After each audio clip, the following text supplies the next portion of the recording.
and welcome to the Rooted Project podcast. The goal of this podcast is to help Christians in growing past the planted stage of their Christian life and provide meaningful, practical tips for teens and those that lead them.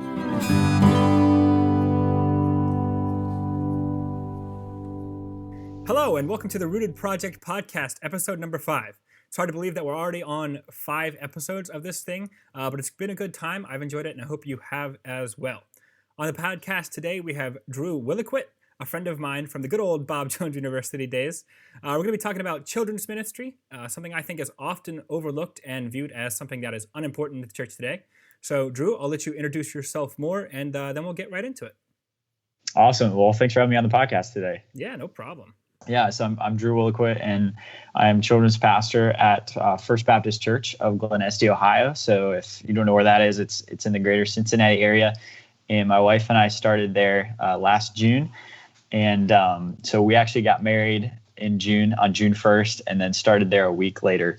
So we jumped right in after college, graduated in May, and then started in kids ministry.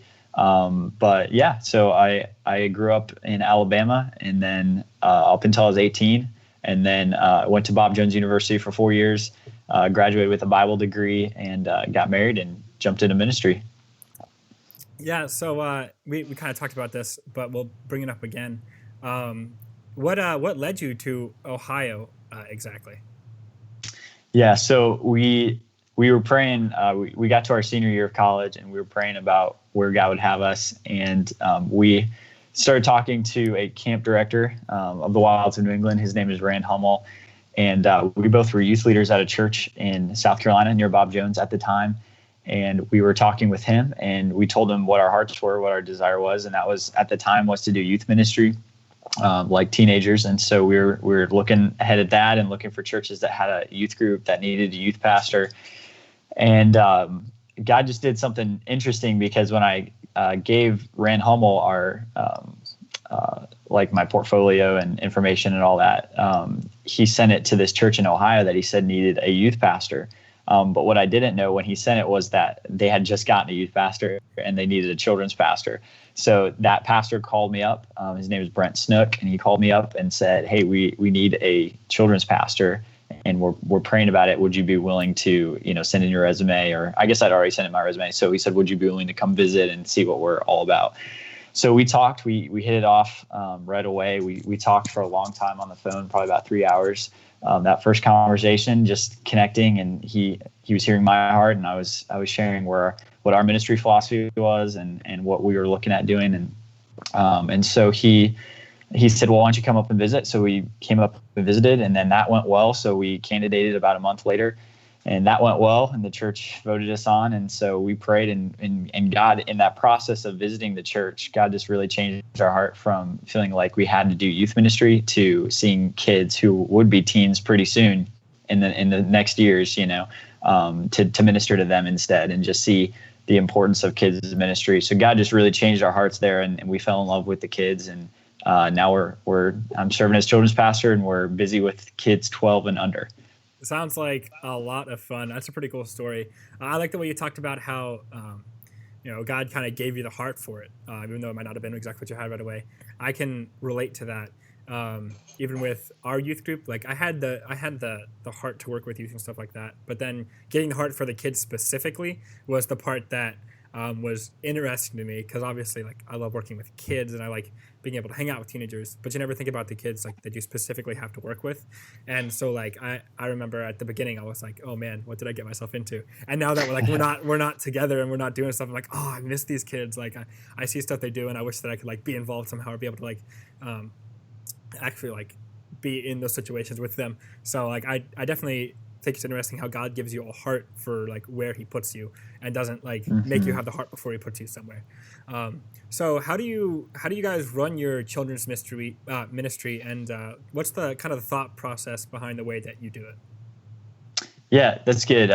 So there are a lot of different things that we consider, I guess, before. Well, there are a lot of different thoughts that we had going into it that have changed and morphed, as we actually started in kids ministry. I'm sure you can relate to that. Yeah, but definitely. If we were to, I guess, step back and just think about it, how we do it is pretty simple in a lot of ways.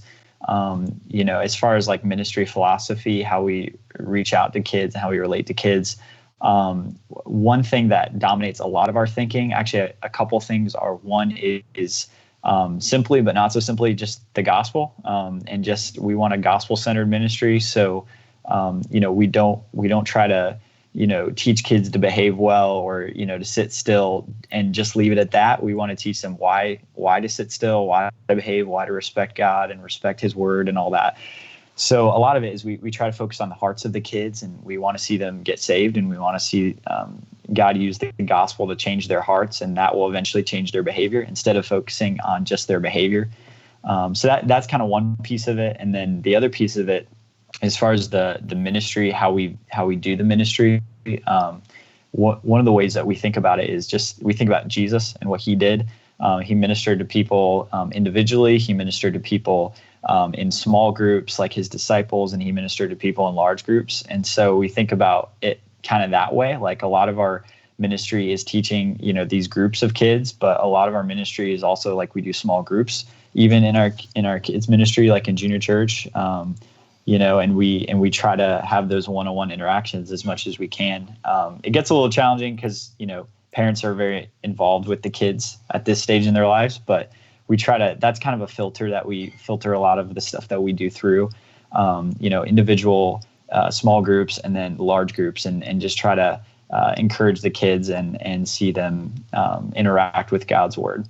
That's sweet. I don't know if I've ever heard of small groups for like a children's ministry. I don't know if you see it in teens and college and career classes. So what's that like look like, a small group? Is it like how many kids, and is there, I assume there's an adult leading them obviously and stuff like that, but what's that kind of look like? Yeah. So you said it's usually for older kids. So we actually keep it for our older kids. Okay. So we have like a junior church ministry, but we divide it into groups. We found like if 1st through 6th graders are together, it gets a little crazy because a 1st grader and a 6th grader the difference there is huge. So we'll split up. So we'll do junior church will be 1st grade through 3rd grade. And then we have another ministry it's the same as junior church, but it's for older kids, and we call it super church. So that's for 4th through 6th graders. So they get promoted when, they get into 4th grade to super church. And that's where we do the small groups. We start the small groups where we have an adult lead a grade of kids. So like there will be maybe 7 or 8 6th grade girls, and an adult woman will lead that group, or I will lead a group of 6th grade guys. So we just, split them up by age and gender, and then that's where we talk about discussion questions from the Bible and the lesson that we went over. And do they seem pretty active in that? Is that something that they really seem to like, or they or the kids that are involved get involved and the other kids just kind of still fall away to the wayside? So we thought initially that it wouldn't be, it would be a one-sided conversation, where the leader would talk and then there wouldn't be a lot of, reciprocating information or anything like that. But we found the more that we've done it, the more that we developed relationships, it's actually really the opposite. And now it's hard to keep them quiet because now they're talking all the time, which is really cool because we thought, they're young, they won't understand what we're teaching. But really the opposite's true. They've gotten comfortable and they talk a lot about what we've been learning together. That's super, super cool, actually. I would have never expected that. And I guess, so we do small, we're going through a book right now in my youth group, and we have seen similar things where, when we first kind of started the book, it was a lot of like the leaders leading it. But as we kind of get comfortable with each other and talk, we definitely have a lot of interaction with the teens. So that's super cool. I feel like that smaller ministry is a great way to like not only teach the Bible to the little kids, but also just get them comfortable with you and get them to know you. So that's super cool that you guys instrumented that way. I don't know if that's the word I'm looking for. Yeah. So the next question is absolutely. The next question is, since I am a social media person and I love cameras and I'm a media person, how have you guys been using social media in your children's ministry? And this is the question I wanted to ask you specifically because I've seen a lot of the stuff you guys have done and I think you guys are implementing it well. So I just want to kind of pick your brain about how you are using social media for your children's ministry. Yeah. So we love social media, like you've seen. We try to do a lot. What we found is Facebook is pretty much the most popular medium that we have right now. And I think that's because a lot of moms are on Facebook and very active on Facebook. So if you can do stuff on Facebook, it may look different for teens. Teens maybe more, I don't know, Instagram or Snapchat. I'm not sure actually, but for Facebook has worked really well for our kids ministry because of the parents on there, the moms on there, reading updates and, commenting on our posts and stuff like that. A lot of the kids obviously don't have social media, or if they do, it's pretty basic at this stage. So anyways, Facebook's worked really well. It's when we started in the kids ministry, the lady who had served before us hadn't done a lot with social media, and which is fine. She reached out in other ways. But that's something that partly because we're young, but we also realize it's a medium to really reach parents and reach kids. And I think with kids ministry, it is both ministry to the kids, but it's also ministry to the parents because they're so involved with the kids at this stage. So we try to really implement Facebook, especially, and just ways of reaching parents that they can pass on things to their kids, while they're teaching them and training them up. So Facebook, we do videos since the coronavirus, all this has come up. We do Facebook Live videos on Wednesday nights where we would have had a kids program. And so that's one of the ways that we've really tried to amp up opportunities to reach out and do videos and things that the kids can watch and share with their friends and all that. So that's one of the ways that's worked really well for us. So when you put stuff on Facebook, whether it's a video or a post or whatever you do, is your goal to reach the parent for them to reach the kid, or do you want the parent to kind of like show the kid, if that makes if you want to reach the kid directly through the parent, or do you want to reach the parent so that they can teach the kid, if that makes sense? Yes. Yeah. I would say it's yes and yes. So that's not to cop out, but I think, like I said, I think kids ministry is how we think about it. It's just as much about the parents as it is about the kids. Because like with teen ministry, they're becoming a little bit more independent, so it's, and I don't do teen ministry, so I don't want to speak too much into it. You would know better than I do, but they're becoming more independent. It's more about reaching them, I think. But with the kids, they're so dependent on their parents, and so that's what we're trying to teach that. We're trying to teach that honor and that respect of their parents at this stage in their lives, especially. So I would say it is, some of our posts are more geared toward the kids, and we'll say that on the post or on the video or what have you.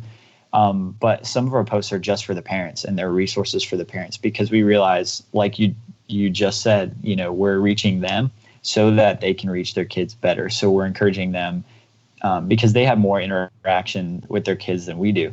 And so we want to, encourage them to build up their kids, and that will, in the long term, in the long run, help our kids ministry even more than just the things that we do on church days. This is a question I just thought about along the lines of parents. How many of your kids, if not, all of them could be an answer. How many of your kids come from church backgrounds, and how many, I don't know if you guys have a bus ministry or stuff like that. How many of your kids kind of come from maybe not church background, if that makes sense?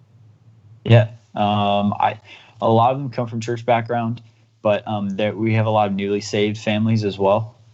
So not, they're very faithful, but they haven't grown up in church.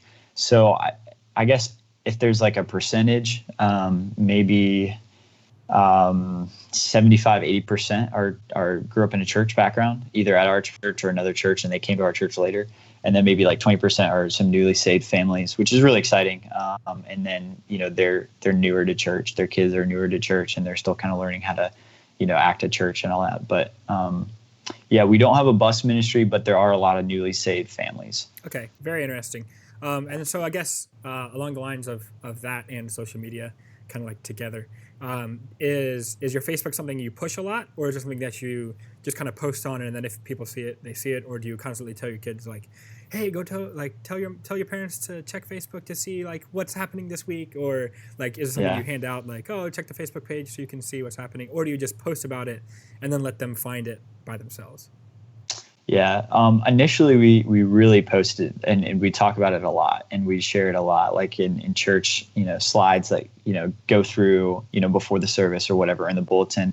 We still do that some, but initially we really pushed it so that people would get on it And then once we felt like we had most of the parents or a lot of the parents on it, then we backed away from it a little bit and haven't focused on it as much.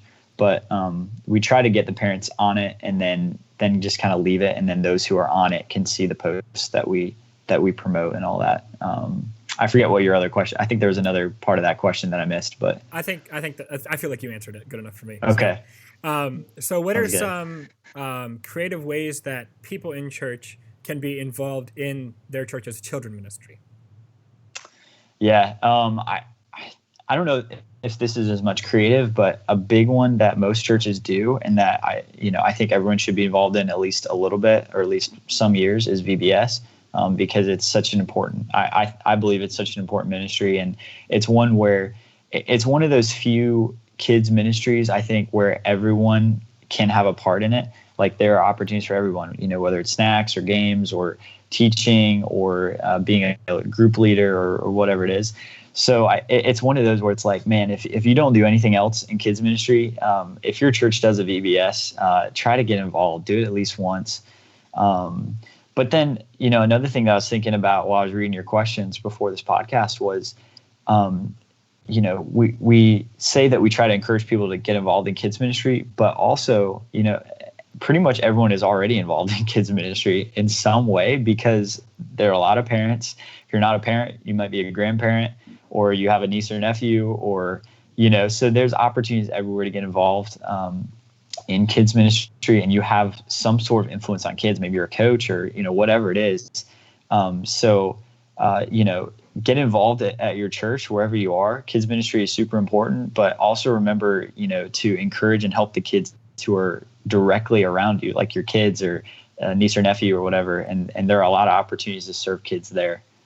That's a great, that even shows like my thought process behind it of kids ministry is it's beyond just the church. It's ministry.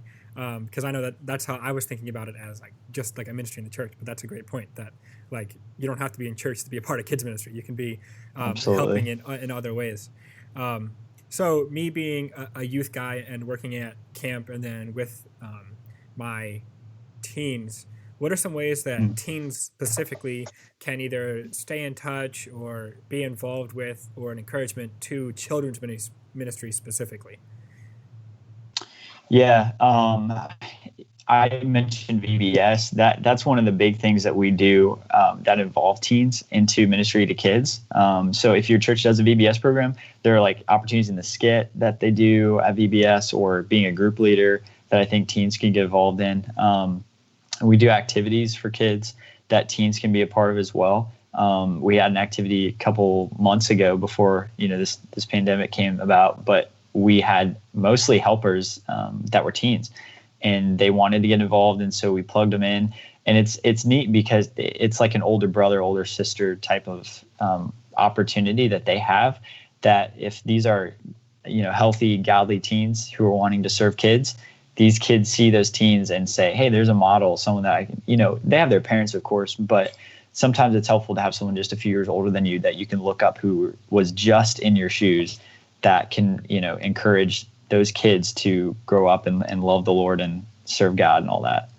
Yeah, I think that's a great point, because I know that when I was young, I would look at the big kids, so to speak, and like, oh, that guy, I want to be like him when I'm older.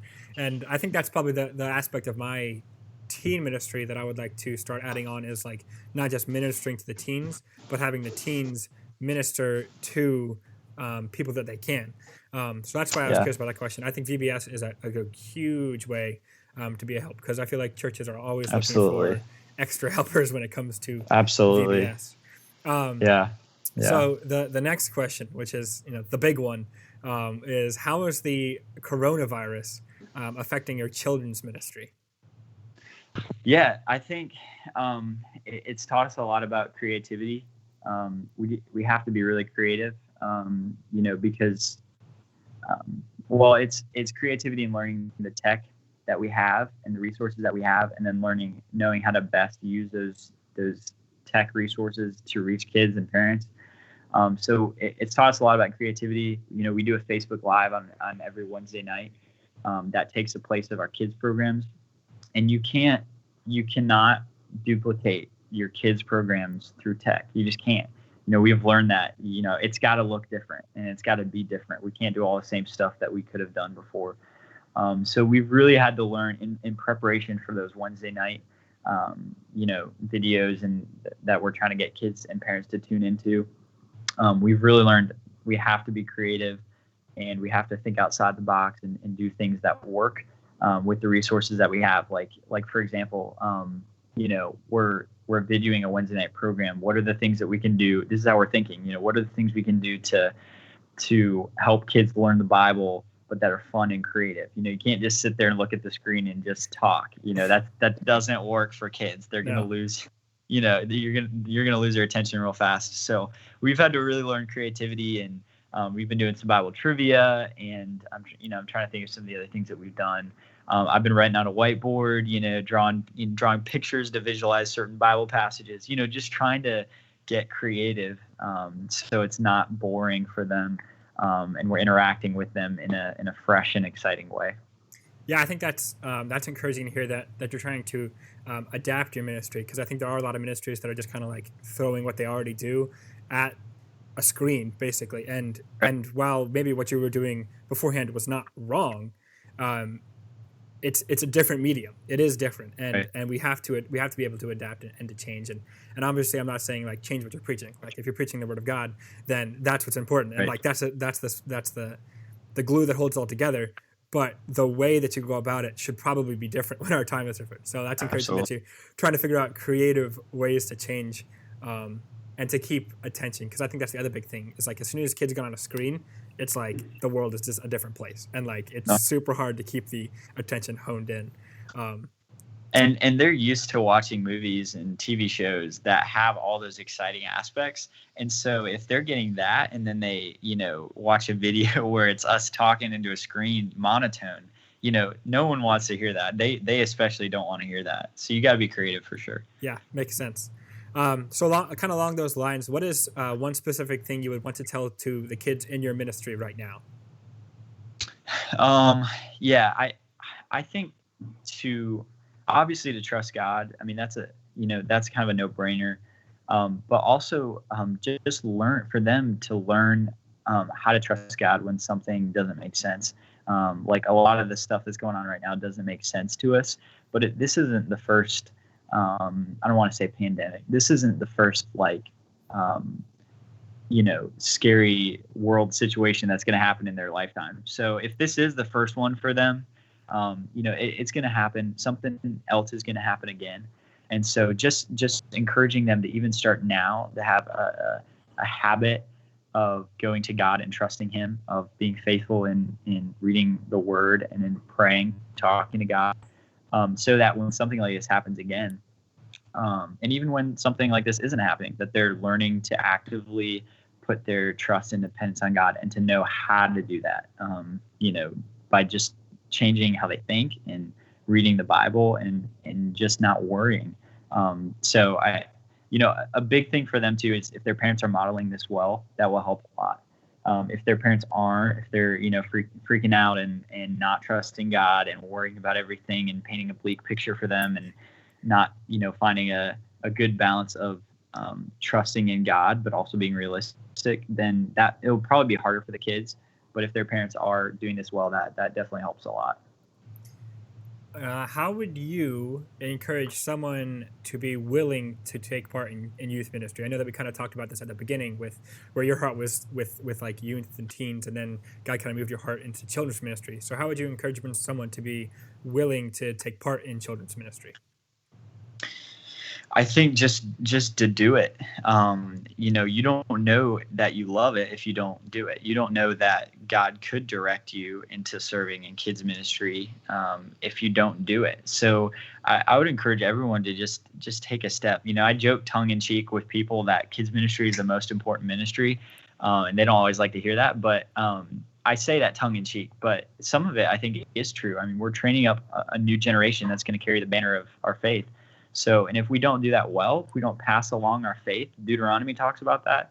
If we don't do that well, then kids are not going to rally around the truth of the Bible, and they're not going to live out their faith like they should, and they're not going to train the next generation like they should. So that's important. That's biblical for us and for them to do that. But back to, your question, just do it. Just pick a ministry in your church, like VBS, or maybe involvement in junior church, or teaching a Sunday school class, or even subbing for a kid's Sunday school class, or something like that, and just do it. And if you feel like this is not where your gifts are, and where God doesn't want you to serve, then that's fine. But at least do it and try it to see what it's like. And you may find you really have a love for it, and you really have a passion for it. We didn't know that God wanted us in kids ministry, but part of that was because we had not really done a lot of kids ministry. So God had to, change our hearts and show us the importance of it. It's not that ministry in your church that should be forgotten about, that should be pushed to the side, like this is the lesser ministry, because it's not. You're training the next generation of Christians that are going to impact the world for Christ. So you got to do that well. So just jump in, just do something. And you don't have to do it again, but just do something, and let God use you, impact kids. That's great. That's an awesome encouragement. So that's all the questions I have. So thank you for joining me. If you have any closing comments you want to make, now is your time, and then you can shout your podcast out while you're at it. Sounds good. Well, thanks for having me on the podcast today. It was a pleasure, and really enjoyed just getting to share my heart about kids ministry. I hope that people don't, I guess the biggest thing I hope people don't view kids ministry as lesser. It's really not. It's a vital ministry. It's an important ministry. And kids rise to the level that you stretch them to. So if you can encourage them to really love God and surrender to God and serve God, they will, most of them, not all of them, but most of them will rise to that level. And God can really use his kids and continue to use them. So it's an important ministry. So we talk about some of these things on our podcast. And so if anyone is interested, they can go to Apple Podcasts or Spotify. Those are our two main platforms. And they can search Kids Corner and then a colon and then a Children's Ministries podcast. And they can check us out there. We just started this about 3 weeks or so ago, and so they can check us out there, and we'd love to have some people listen and learn more about kids ministry. Awesome. Well, thanks again for joining me, Drew. If you've enjoyed this episode of the Rooted Project, you can go ahead and listen to another one. Episodes are on YouTube, Spotify, and Anchor. Feel free to follow me on Instagram at SaiSansoni if you want updates on the podcast. If you have any questions or inquiries, you can send an email to therootedprojectpodcast@gmail.com. This has been The Rooted Project. See you next time.